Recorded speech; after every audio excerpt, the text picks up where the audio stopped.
Spaceships may dominate the skies, but they don't make ground forces useless. Starships are vital for interstellar war. They move armies between planets and can wipe out defenses from orbit, but one thing they cannot do is seize and hold territory. To truly conquer a world, you still need soldiers on the ground. Many interstellar powers believe battles are decided in space. Their fleets focus on orbital control, crushing resistance from above, then sending smaller, cheaper ground forces to finish the job. If those troops face trouble, they simply call in another orbital strike. These powers also invest heavily in air forces, since waiting for an orbital strike can take too long and cost lives. For a long time, fleets and air power were valued far above infantry. That mindset held until humanity appeared. The Farrakian Stardom, an avian species, discovered them. The Farrakians excelled at air combat thanks to their evolutionary roots, and their warships were fast and deadly. They were a prime example of a civilization that valued space and air dominance over boots on the ground. Their society was highly competitive, with tribes struggling for dominance even after unifying under one stardom. One tribe, eager to expand its influence, set out exploring and eventually encountered humanity. This tribe was not the largest, nor the smallest. Its name is now lost, as it no longer exists. For simplicity, we'll just call it the tribe. At the time, humanity controlled 27 star systems. Within each were multiple nations, some managing only a few habitats or stations, others ruling entire planets and major spaceports like the Farrakians. Humans were competitive, perhaps even more so, but unlike the tribes, humanity was close to forming a true central authority. The Union of Nations. The Union governed Earth, much of the Sol system, and had influence across other star systems. It handled relations with alien powers, oversaw peacekeeping forces, enforced interstellar law, and sometimes settled disputes between human nations. It also managed long-term projects like terraforming, since most national governments were too focused on immediate concerns. Thanks to these efforts, human space was steadily transforming from a handful of colonies into a growing network of thriving worlds. In just 27 star systems, humanity had already managed to terraform 19 habitable planets. That's an incredible achievement for such a small stretch of space, and this mattered a lot in the coming conflict between the Union and the tribe. It began when a Farrakian exploration group discovered one of humanity's outer colonies. The planet had decent gravity and underground cities shielded from the radiation of a red dwarf star. The surface was harsh and mostly barren, with only a few spaceports linking to orbit. Terraforming had begun, but the colony was still developing. The tribe, hungry for conquest, attacked. Their sleek laser-armed warships easily destroyed the local defenses. Confident, they launched a planetary invasion, but they were in for a surprise. The surface ports were not the colony itself. The real population of 107 million lived underground. Quickly, the Farrakians learned 3 hard truths: you can't bombard a city buried kilometers below rock. Aircraft are useless underground. Without orbital and air dominance, their entire doctrine fell apart, unable to take the planet. The tribe instead pushed into nearby human systems. They were thrilled at first. The next few colonies were above ground and seemed more vulnerable. But this time they met stronger resistance, and they realized something shocking. Humans were not technologically inferior. In fact, they were slightly ahead. Still, the Farrakians had numbers on their side, often outnumbering human fleets 12-1. They conquered a lightly populated garden world, but the next 2 targets were more developed.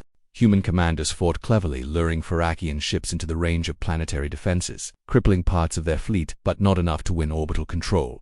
The tribe bombarded cities again, only to find them protected by powerful energy shields. They tried sending in air forces, but were shredded by mobile anti-air platforms, which dodged orbital fire while cutting down enemy bombers and fighters. At last, the Farrakians were forced to send in their ground troops. But here, they met humanity's greatest strength. Unlike the Farrakians, who relied on light vehicles and aircraft, humans used powerful armored machines called light main battle tanks. Compact but deadly, each tank carried a magnetic weapon that fired 40-centimeter metal spikes at incredible speed. These tore through Farrakian armor with ease and could even tilt upward to destroy low-flying dropships, gunships, and fighters. The tank's weapon could shred air units, drones, and exosuits alike. No matter how the Farrakians twisted and turned in the sky, that gun would lock on and destroy them in seconds once they were in range. For infantry, the tank had a point defense laser on top meant to stop incoming missiles, but more than enough to vaporize lightly armored soldiers instantly. Small missile pods on the turret's rear could punch through roofs and buildings, so hiding indoors wasn't always safe. Human forces called the tank a kill wagon, but it earned the name. Light main battle tanks and other Union ground vehicles are easy to move around. They can cross rivers, don't need rail lines, can be dropped from the air, and are cheap and quick to mass produce and repair in the field. Now, about the average national soldier, training comes first. Every trooper trains to fight in the environments their nation controls, which usually includes ships and stations. Training takes about 5 months and produces highly capable soldiers ready to fight anywhere. Their armor has three main parts. The outer plates are simple to manufacture and take the hits: plasma bolts, photon beams or bullets, and spread the energy across the plate to reduce damage. Under those plates is a bodysuit that covers the wearer from neck to toe. It protects against biological and chemical agents, shrapnel, toxic gas, and radiation. The suit also transfers energy from struck plates to the rest of the suit to lessen the impact. Finally, the helmet is fully enclosed with communications gear, filters, and vision aids to see through smoke or fog. It can seal and hook up to an oxygen tank for airless environments. Weapons vary. Humans use kinetic and energy arms, but the backbone of their small arms inventory is the descendant of the old firearm. It may sound primitive, but firearms have huge advantages. They're immune to electromagnetic pulses, and their ammo gives off no electric signature. That makes supply depots easier to hide and keeps the enemy from disabling entire arsenals with an EMP. National armies still use energy weapons too, but firearms remain the reliable baseline. Humans also use powered armor, which looks like an exosuit but works differently. The Union's rule of thumb: if you wear it, it's powered armor. If you pilot it, it's an exosuit.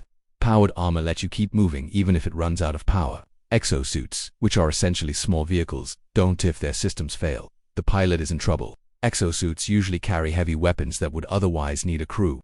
The most common heavy infantry weapon is the T-96 coil gun, designed to take on exosuits, heavily armored infantry, and light vehicles.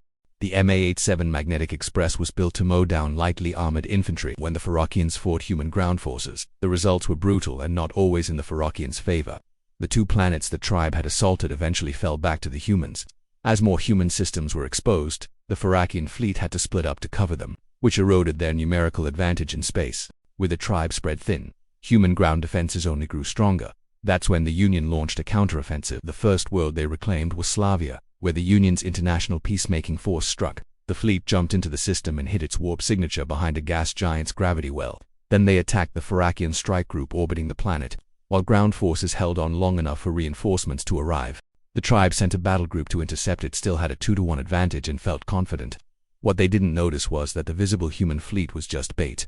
Stealth frigates had crept up on their flanks and unloaded thermonuclear warheads. Farrakian ships tried to evade, but many warheads got through and detonated in near-simultaneous blasts from 3 directions, forming expanding spheres of light and deadly radiation. The ship's armor couldn't stop the intense neutron flux. Survivors of the initial blasts suffered horrific radiation injuries, organ failure, internal hemorrhaging, and within hours no one in that battle group remained alive.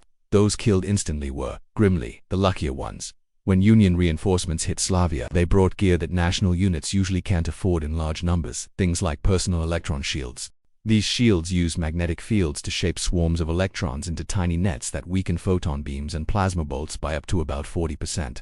They also offer extra protection from radiation but do almost nothing against kinetic rounds. That mattered because Farrakians, as an avian species, have hollow bones that don't absorb kinetic impacts well. They had largely adopted energy weapons for that reason. IPF peacemakers were lightly augmented, stronger tendons and bones, artificial eye lenses tuned for better focus and aim, and tiny implanted organs that produce stem cells to speed tissue repair. Each peacemaker carried a backpack power source to feed energy weapons. The IPF typically used one of 3 energy weapon types depending on the mission, including hybrid firearms that combine a magnetic accelerator with a conventional bullet, using little energy while boosting projectile velocity. Human forces relied on 3 main small arms: magnetic accelerators, hybrid firearms, and lasguns. Magnetic accelerators fired simple metal spikes that could be made from almost any scrap, and they carried twice as many rounds without extra weight. They used more energy than hybrids, but human engineering made them efficient. Lasguns ran on rechargeable power packs and were used when resupply wasn't safe or when scrap metal for accelerators wasn't available. Sometimes, soldiers used both in combination. Farrakian armor wasn't designed to resist both kinetic and thermal attacks at once, a flaw humanity quickly exploited. With this advantage, the Union steadily pushed the Avon out. They reclaimed Slavia, then Avalon, Samaria, New America, New India, and Neria system after system. Finally, in the same system where the war had begun, the tribe's fleet stood at only 14% of its original strength. But instead of destroying them, the humans let them retreat.